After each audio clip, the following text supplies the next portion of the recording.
The story of the Second World War in Europe is inextricably linked to the unresolved anger following the First. The Treaty of Versailles, signed in 1919, was meant to secure a lasting peace, but instead sowed the seeds of future conflict. For many Germans, its terms were not a just settlement, but a national humiliation, a diktat imposed by victorious enemies. The treaty forced Germany to accept full responsibility for the war, pay crippling reparations, surrender vast territories, and severely limit its armed forces. The German army was capped at a mere 100,000 men. Its navy was reduced to a coastal defense force, and it was forbidden from having an air force, tanks, or submarines. These restrictions were a constant galling reminder of defeat. Adolf Hitler and his Nazi party masterfully exploited this deep-seated resentment. They promised to restore German honor, tear up the hated treaty, and reclaim Germany's rightful place as a dominant power in Europe. Upon becoming Chancellor in 1933, Hitler began to methodically dismantle the treaty's constraints, testing the resolve of the former Allied powers at every step. His initial moves were cautious, designed to appear as reasonable assertions of national sovereignty. He withdrew Germany from the League of Nations and began a program of secret rearmament, building up the military far beyond the treaty's limits. These actions were popular at home, seen by many as necessary steps to throw off the shackles of an unjust peace and rebuild a nation broken by war and economic depression. The first major public defiance came in 1935 when Hitler officially announced the existence of a new German air force, the Luftwaffe, and reintroduced military conscription to expand the army. This was a direct and flagrant violation of the Treaty of Versailles. Britain, France, and Italy responded with diplomatic protests, forming what was known as the Stresa Front, to condemn the action, but they took no concrete measures to stop him. This lack of a firm, united response was a crucial lesson for Hitler. It taught him that the victorious powers of the last war were perhaps unwilling to risk another conflict to enforce the terms of the old peace. He sensed their weariness and their internal divisions, and it emboldened him to push even further. His confidence grew with each successful gamble. The most audacious move yet came in March 1936, when he ordered German troops to march into the Rhineland, a region on the border with France that the treaty had declared a permanently demilitarized zone. This was a direct military challenge, a move that his own generals considered incredibly risky, believing the French army would surely intervene. But Hitler's political instinct proved correct. France was paralyzed by political instability and would not act without British support, and Britain was unwilling to risk war over what many of its politicians privately considered Germany's own backyard. The gamble paid off spectacularly, solidifying Hitler's power at home and confirming his belief that his opponents lacked the will to stop him. With the successful remilitarization of the Rhineland, Hitler's ambitions expanded. His next target was Austria, his country of birth. The idea of a union, or Anschluss, between Germany and Austria was a long-held dream of German nationalists, one that was explicitly forbidden by the Treaty of Versailles. In early 1938, Hitler orchestrated a crisis using political pressure, threats of invasion, and the mobilization of the Austrian Nazi Party to destabilize the government in Vienna. On March 12, 1938, German troops crossed the border, meeting no resistance. Hitler entered Vienna to a rapturous welcome from many Austrians who shared his vision of a single, greater German nation. The international community once again offered little more than verbal condemnation, accepting the Union as a done deal. Emboldened by this easy victory, Hitler immediately turned his attention to Czechoslovakia, a democratic nation created after the First World War. He claimed that the 3 million ethnic Germans living in the Sudetenland, a border region of Czechoslovakia, were being oppressed and demanded that the territory be ceded to Germany. This move created a major international crisis in the summer of 1938, bringing Europe to the brink of war.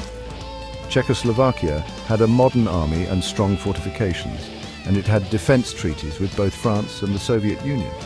Unlike Austria, it was prepared to fight to defend its sovereignty. The world watched nervously, wondering if this would be the moment the Western powers finally stood up to Hitler's aggression. This crisis became the defining moment for the policy of appeasement. The leaders of Britain and France, Neville Chamberlain and Edouard Daladier, were desperate to avoid another catastrophic war. The memory of the slaughter of World War I was still fresh, and their nations were not militarily or psychologically prepared for another conflict. They believed that Hitler's demands, while aggressive, were perhaps limited to uniting German-speaking peoples. They hoped that by granting him this last territorial demand, they could satisfy his ambitions and secure peace for our time. This led to the fateful Munich Conference in September 1938, where Britain, France and Italy agreed to Hitler's demands and forced Czechoslovakia to surrender the Sudetenland without a fight. Chamberlain returned to London a hero, but the peace he proclaimed was a fragile illusion. Appeasement was based on a fundamental misunderstanding of Hitler's true intentions. He was not a traditional statesman with limited goals. He sought total domination of the European continent. The Munich Agreement, far from satisfying him, merely whetted his appetite and demonstrated the weakness of his opponents. It also had a devastating strategic consequence. It stripped Czechoslovakia of its defensive frontiers and its industrial heartland, leaving it vulnerable and defenseless. In March 1939, just 6 months after promising he had no further territorial claims, Hitler broke his word and ordered his troops to occupy the rest of Czechoslovakia. This act of blatant conquest finally shattered the policy of appeasement and convinced Britain and France that Hitler could not be trusted and had to be stopped. The seizure of the rest of Czechoslovakia in March 1939 was a point of no return. It proved to the world that Hitler's ambitions went far beyond uniting ethnic Germans. He was intent on conquest. Britain and France, their policy of appeasement in ruins, finally took a stand. They issued a guarantee of independence to Poland, which was clearly Hitler's next target. He was demanding the return of the city of Danzig and a land corridor across Polish territory to connect Germany with East Prussia. The guarantee meant that if Germany attacked Poland, Britain and France would declare war. For the first time, Hitler faced the credible threat of a major European conflict if he continued his aggression. The stage was set for a final, deadly confrontation. To neutralize the threat of a two-front war, which had been Germany's nightmare in World War I, Hitler executed a stunning diplomatic maneuver. For years he had positioned himself as the world's foremost opponent of Soviet communism. Yet, in August 1939, the world was shocked to learn that Nazi Germany and the Soviet Union had signed a non-aggression pact. This agreement, known as the Molotov-Ribbentrop Pact, publicly committed both nations to peace. Secretly, however, it contained a protocol that divided Poland and other parts of Eastern Europe into German and Soviet spheres of influence. Stalin, suspicious of the Western powers and hoping to buy time to build up his own military, agreed to the pact, effectively giving Hitler a green light to invade Poland. With his eastern flank secured by the pact with Stalin, Hitler felt he could now act against Poland with impunity. He believed that Britain and France were bluffing and would not honor their guarantee. In the final days of August, he staged a fake Polish attack on a German radio station near the border to create a pretext for war. Then, in the pre-dawn hours of September 1st, 1939, German forces stormed across the Polish border.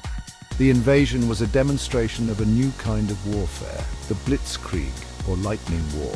It combined overwhelming air power from the Luftwaffe with fast-moving armored divisions on the ground to shatter enemy defenses, create panic, and achieve a swift, decisive victory before the enemy could fully mobilize. The Polish army fought bravely, but it was technologically outmatched and strategically overwhelmed. It was caught between two invading powers when, on September 17th, the Soviet Union invaded from the east to claim its share of the spoils as agreed in the secret protocol. Despite Hitler's belief that they would back down, Britain and France honored their commitment. On September 3, 1939, after their ultimatum for German forces to withdraw went unanswered, they declared war on Germany. The Second World War had begun. The conflict that would engulf the globe and lead to unprecedented destruction had been ignited by one man's relentless ambition and the failure of the world to stop him sooner. The war provided Hitler and the Nazi regime with the perfect cover to accelerate their persecution of the Jewish people, a core element of their ideology from the very beginning. Long before the invasion of Poland, The Nazis had implemented a systematic campaign to isolate and impoverish German Jews. The Nuremberg laws of 1935 stripped them of their citizenship, forbade marriages between Jews and non-Jews, and began the process of removing them from public life and the economy. This legal and social segregation was followed by organized violence, most infamously during the Kristallnacht pogrom in November 1938, where synagogues were burned, Jewish businesses were destroyed, and thousands of Jewish men were arrested and sent to concentration camps. With the conquest of Poland, the Nazis gained control over a population of more than 2 million Jews, far larger than the Jewish community in Germany. The scale of the Jewish problem, as the Nazis termed it, now required new and more drastic measures. The initial plan was to concentrate the Jewish population into designated urban areas. In late 1939, Reinhard Heydrich, head of the Reich Security Main Office, ordered the establishment of ghettos in major Polish cities. These were sealed-off districts, often enclosed by walls and barbed wire, where Jews from the surrounding regions were forcibly relocated. The Warsaw Ghetto, the largest of them all, eventually held over 400,000 people crammed into an area of just over 1 square mile. Life in the ghettos was a living nightmare, a deliberate policy of slow extermination through starvation, disease, and brutal living conditions. Food rations were kept at starvation levels, often consisting of just a few hundred calories a day. Overcrowding was extreme, with multiple families sharing a single room. Sanitation was almost non-existent, leading to rampant outbreaks of diseases like typhus. The Nazis controlled every aspect of life, using forced labor as another tool of control and exploitation. Many ghetto inhabitants were forced to work in factories producing goods for the German war effort, a cruel irony where their labor directly supported the regime that was destroying them.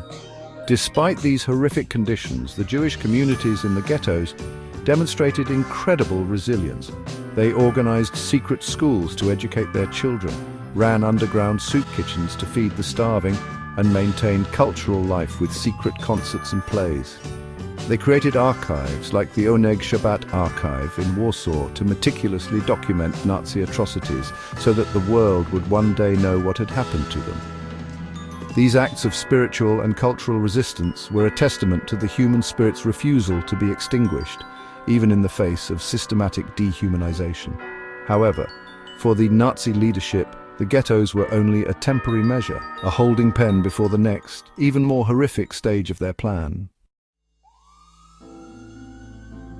The invasion of the Soviet Union in June 1941, codenamed Operation Barbarossa, marked a radical escalation in the Nazi war against the Jews. This was envisioned not just as a military campaign, but as a war of annihilation, an ideological crusade to destroy what they called Judeo-Bolshevism. Following behind the regular German army were 4 special mobile killing squads, known as Einsatzgruppen. Their mission was to eliminate all potential enemies of the Reich, which in practice meant rounding up and murdering Jewish men, women and children along with communist officials and Roma. This was the beginning of the Holocaust by bullets, a campaign of mass shootings on an industrial scale. The methods of the Einsatzgruppen were horrifically direct and brutal. They would typically enter a town, order all Jewish residents to assemble, and then march them to a secluded location like a forest or a ravine on the outskirts.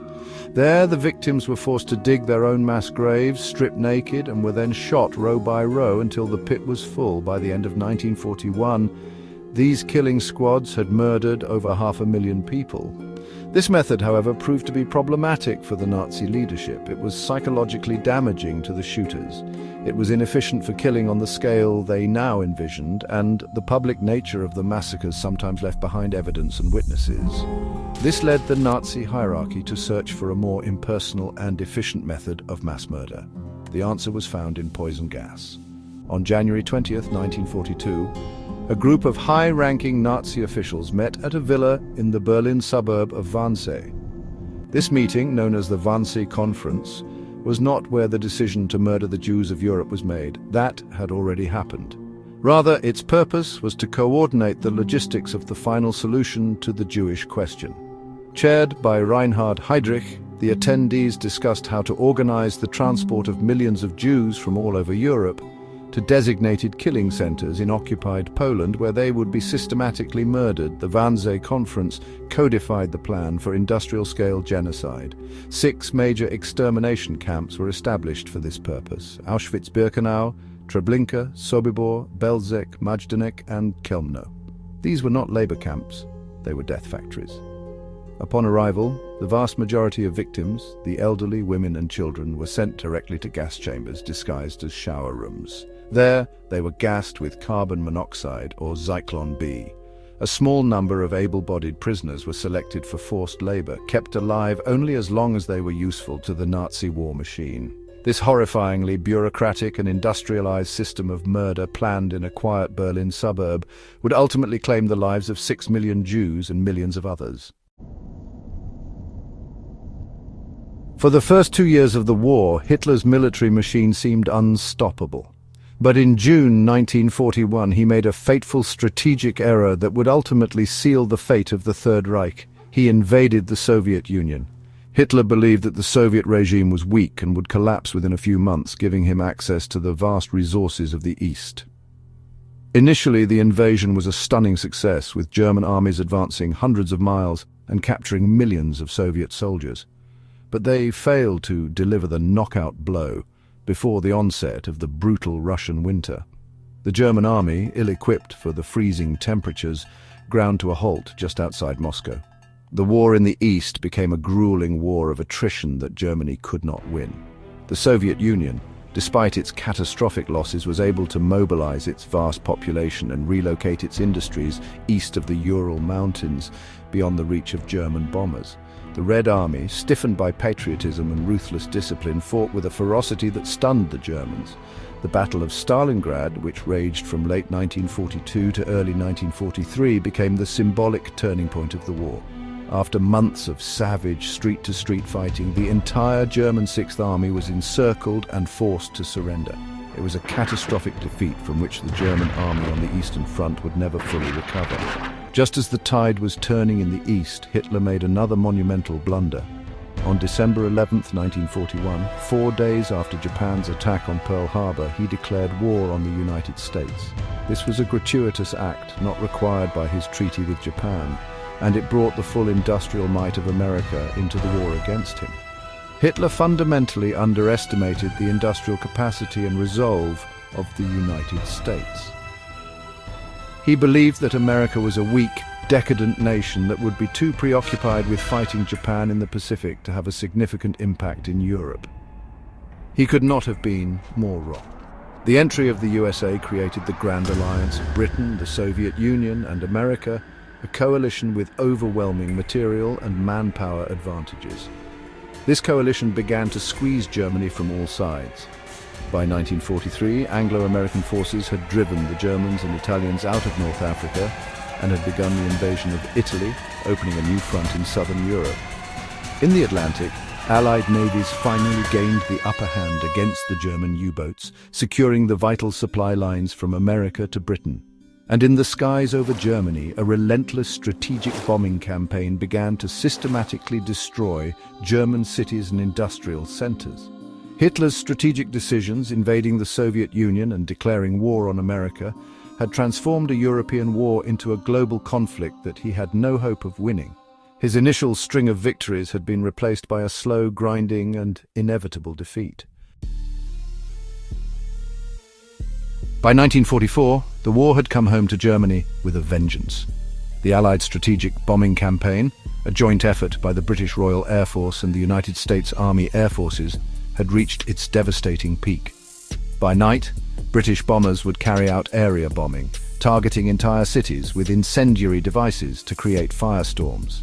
By day, American bombers would conduct precision raids on factories, oil refineries, and transportation hubs. The distinction was often lost on the ground, where German civilians endured a hellish existence. Cities like Hamburg, Dresden, and Berlin were reduced to vast landscapes of rubble.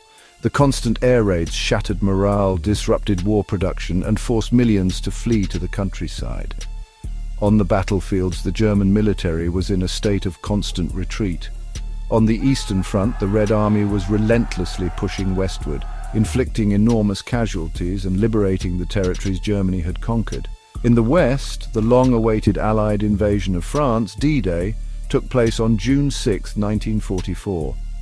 A massive armada landed British, American and Canadian troops on the beaches of Normandy, opening the crucial Second Front that Stalin had been demanding for years. Despite fierce German resistance, the Allies established a secure beachhead and began the slow, bloody fight to liberate France. By August, Paris was free and Allied armies were racing towards the German border. As the military situation deteriorated, dissent began to stir within Germany itself. While mass popular resistance never materialized due to the effectiveness of the Nazi police state, a small but determined group of military officers and conservative civilians concluded that Hitler was leading Germany to total destruction and had to be removed. This led to the most famous attempt on his life, the July the 20th plot. Colonel Klaus von Stauffenberg planted a bomb in a briefcase at Hitler's military headquarters in East Prussia. The bomb exploded, but Hitler survived with minor injuries. The plot's failure had terrible consequences. The Gestapo rounded up thousands of suspected conspirators, who were brutally tortured and executed. The failure of the July 20th plot tightened Hitler's grip on power in the short term, but it could not change the reality of Germany's military collapse. Hitler retreated further into a world of fantasy, refusing to acknowledge the hopelessness of the situation. He demanded that his soldiers fight to the last man, forbidding any retreat and sacking any general who suggested it. He put his faith in new wonder weapons like the V-1 flying bomb and the V-2 rocket, but these were acts of vengeance against civilians, not weapons that could alter the course of the war. The Reich was being crushed between the Allied armies advancing from the west and the Soviet armies advancing from the east, and nothing could stop its final downfall. In the spring of 1945, the end was near. The Third Reich, which was supposed to last for 1,000 years, was collapsing after just 12. The Allied armies had crossed the Rhine River in the west, while the massive Red Army had crossed the Oder River in the east and was preparing for the final assault on Berlin. Hitler, now a physically broken man, stooped and trembling, had retreated into the subterranean world of the Führerbunker, a concrete fortress deep beneath the Reich Chancellery Garden in the heart of the city. From this tomb-like command center, he continued to issue orders to non-existent armies, moving imaginary divisions around on a map as the sound of Soviet artillery grew ever closer. The final days in the bunker were a surreal mixture of delusion, betrayal, and Wagnerian melodrama. Hitler was surrounded by his most loyal followers, including Joseph Goebbels and his family, Martin Bormann, and his longtime companion, Eva Braun. As the Soviet noose tightened around Berlin, Hitler's rage turned on his own people and his most trusted lieutenants. When he learned that Heinrich Himmler, the head of the SS, was trying to secretly negotiate a surrender to the Western Allies, he flew into a rage, denouncing him as a traitor. He felt abandoned by everyone, convinced that he had been betrayed by the German people, who he now believed were unworthy of his grand vision. On April 29th, with Soviet soldiers just streets away, Hitler dictated his last will and political testament. In it, he showed no remorse, blaming the war on international Jewry and urging the German people to continue the struggle against their enemies. In the early hours of the morning, he married Eva Braun in a small, grim ceremony. He had decided that he would not be captured alive to be put on display in a cage in Moscow like a circus animal. He wanted to control his own exit, a final act of self-determination. He said his farewells to the remaining staff in the bunker, had his favorite dog Blondie poisoned, and then prepared for the end. On the afternoon of April 30th, 1945, Adolf Hitler and Eva Braun retired to their private suite. He committed suicide by shooting himself in the head, while she died by biting a cyanide capsule. Following his prior instructions, their bodies were carried up to the Chancellery Garden, doused in petrol, and set alight. Their remains were hastily buried in a shell crater as Soviet shells continued to fall. A week later, on May 8, 1945, the German High Command signed the unconditional surrender. The war in Europe was over. The man who had plunged the world into its most destructive conflict had vanished, leaving behind a continent in ruins and a legacy of unimaginable horror. The unconditional surrender of Germany in May 1945 didn't end the story. It began the long and painful process of confronting the consequences of the Nazi regime. The world was left to grapple with a level of destruction and depravity that was almost beyond comprehension. Cities across Europe lay in ruins, and tens of millions of people were dead. The full scale of the Holocaust was revealed as Allied soldiers liberated the concentration and extermination camps, finding skeletal survivors and mountains of corpses. The name Auschwitz became a universal symbol for absolute evil, a chilling testament to what can happen when ideology, technology, and hatred combine. In an attempt to establish a new standard of international justice, the victorious Allies put the surviving Nazi leaders on trial. The Nuremberg trials, which began in late 1945, prosecuted prominent Nazis for war crimes, crimes against humanity, and waging a war of aggression. These trials established the principle that individuals are responsible for their actions, even when acting under orders from a government. They meticulously documented the crimes of the regime, creating an undeniable historical record. The trials were a crucial first step in forcing Germany and the world to confront the truth of what had happened and to hold the perpetrators accountable for their actions. The political consequences for Germany were profound. The country was occupied and divided into 4 zones controlled by the United States, Great Britain, France, and the Soviet Union. This division, intended to be temporary, hardened with the onset of the Cold War. The Western zones eventually became the Democratic Federal Republic of Germany, while the Soviet zone became the Communist German Democratic Republic. The nation at the heart of the war would remain divided for over 4 decades, a physical manifestation of the ideological conflict that followed the global war. Berlin itself, the former capital of the Reich, was similarly divided, becoming a flashpoint of the Cold War. The legacy of Hitler and the Second World War serves as a permanent, harrowing warning. It reminds us of the fragility of democracy and the dangers of unchecked nationalism, racism, and anti-Semitism. It teaches us about the speed with which a civilized society can descend into barbarism when critical thinking is replaced by blind obedience and propaganda. Remembering this history is not an academic exercise, it is a moral necessity. We must learn from the failures of appeasement, the horrors of the Holocaust, and the catastrophic consequences of hateful ideology to ensure that such events are never repeated. The vow of never again requires constant vigilance and a commitment to upholding human rights and justice for all.